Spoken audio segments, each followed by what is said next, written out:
Almost anything can push behavior in the moment. Rewards, fear, curiosity, even habits. Since motivation is the product of many interacting factors, a single cause for its rise or fall almost never exists. The underlying psychology is complex.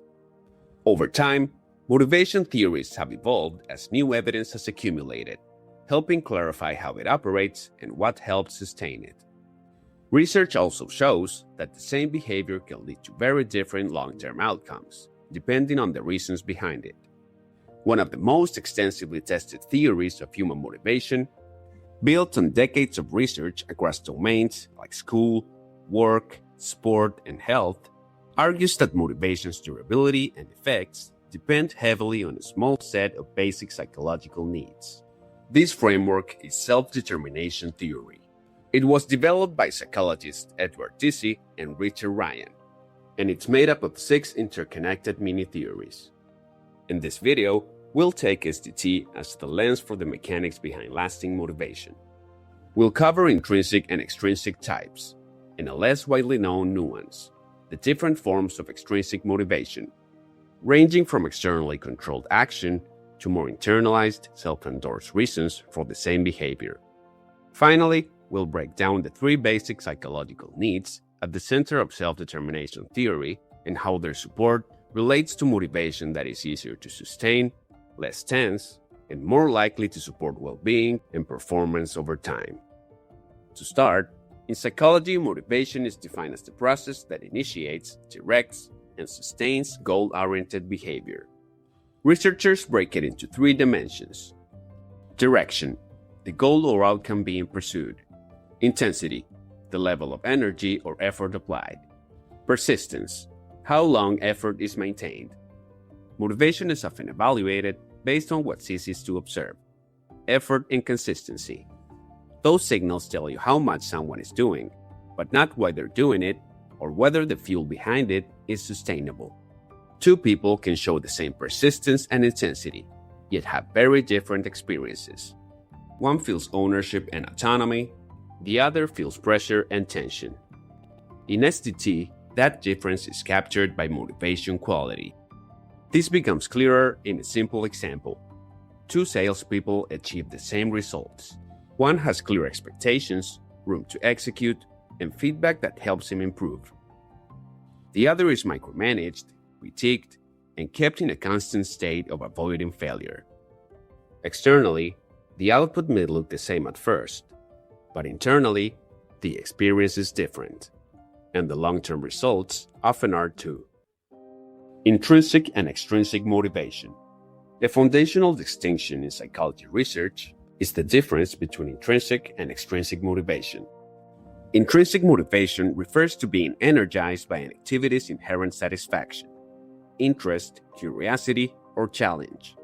Extrinsic motivation refers to being driven by outcomes separate from the activity itself, such as rewards, approval, or avoiding negative consequences. Intrinsically motivated actions tend to feel more engaging, while extrinsically motivated ones often feel instrumental. Intrinsic and extrinsic is a useful first distinction, but research has revealed that not all outcome-driven motivation works the same way psychologically. Organismic integration theory, a mini-theory within SDT, breaks it into 4 types, depending on how fully the reason for acting has been internalized. But before getting into those forms, it helps to name one related state that sits outside that continuum: a motivation. This refers to low intention or a lack of willingness to act. A motivation occurs when you doubt effort will make a difference, or you don't see the value or purpose in the behavior. This state is worth mentioning because it's often labeled laziness, a term rooted in judgment rather than science. A more accurate description makes it easier to understand the factors contributing to inaction and address them more effectively. Returning to the continuum of extrinsic motivation, the following forms range from least to most internalized. External regulation. Motivation driven by rewards, punishments, deadlines, or surveillance. Introjected regulation. Driven by inner pressure, guilt, or shame. Identified regulation, driven by a personally important reason or goal. The motive is still compartmentalized, meaning that it's not fully aligned with other values or parts of identity, so the goal can carry inner conflict. Integrated regulation, motivation driven by reasons that are personally meaningful and coherent with broader values and identity, so pursuing the goal feels aligned rather than conflicted. While these different types of motivation can produce the same output in the short term, they differ fundamentally in the quality of the experience and the persistence of the behavior over time. In SDT research, more self-endorsed types of regulation have consistently predicted better functioning and psychological well-being. By contrast, more controlled types of regulation are associated with greater tension, internal conflict, and psychological costs. These four types describe only extrinsic motivation. Intrinsic motivation sits outside the continuum, but that does not mean we're driven by only one form of motivation at a time. Enjoyment and outcome-based motives often overlap. Let's see what these different regulatory styles look like in real life. In most situations, one style tends to be more dominant than the others. For example, imagine someone preparing a monthly report at work. With external regulation, the inner dialogue might sound like this. I'm doing this because my boss asked for it, and I'll get in trouble if I don't. With introjected regulation, if I don't do this well, I'll feel like a failure. With identified or integrated regulation, I'm doing this because it helps the team make better decisions, and that matters to me. So what shapes the kind of motivation we experience? In SDT, the support or frustration of three basic psychological needs is key to that answer. Autonomy, experiencing choice and ownership over one's actions. Competence, feeling capable of meeting challenges and developing one's abilities. Relatedness, feeling respected, connected, and significant to others. When these needs are supported, motivation tends to become more engaged, flexible, and sustainable. When they are persistently frustrated through excessive control, unclear expectations, or social disconnection, motivation is more likely to become tense, unstable, and psychologically costly. So why are these needs called basic in SDT? Basic is a technical term, not a hierarchy. A need is considered basic when its satisfaction reliably relates to better functioning and well-being. Its frustration is associated with poorer functioning and psychological distress, and these relationships emerge across different contexts and cultures, even if they're expressed differently. That is also what distinguishes SDT from other need theories. For instance, Maslow's theory presents needs hierarchically. SDT takes a different approach. It treats these psychological needs as ongoing conditions for healthy motivation and well-being, not as hierarchical stages that become relevant only after other needs are satisfied.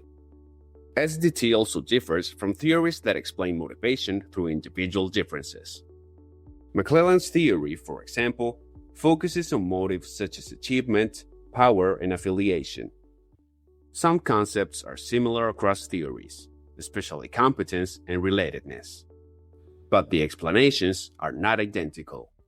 In SDT, the three basic needs are considered psychological conditions for motivation quality and optimal functioning. In contrast, McClelland's needs are used to explain what people are drawn to and how individuals differ. One important clarification concerns autonomy. It is not the same as independence. Instead, it refers to acting with a sense of volition and self-endorsement, rather than pressure. That means a person can still be self-directed while responding to expectations from family or the wider community, as long as those commitments reflect their own values too. So what does this framework mean in practice?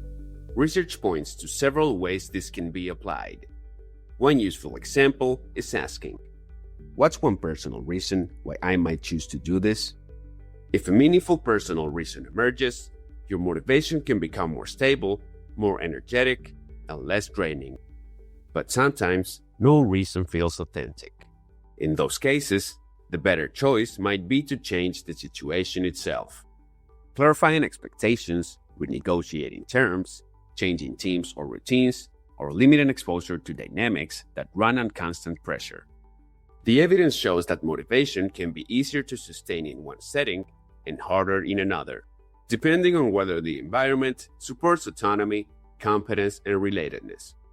When larger changes aren't possible, smaller adjustments can still help. Things like creating a more distraction-free space, setting clearer boundaries, and reducing exposure to consistently unsupportive people and environments.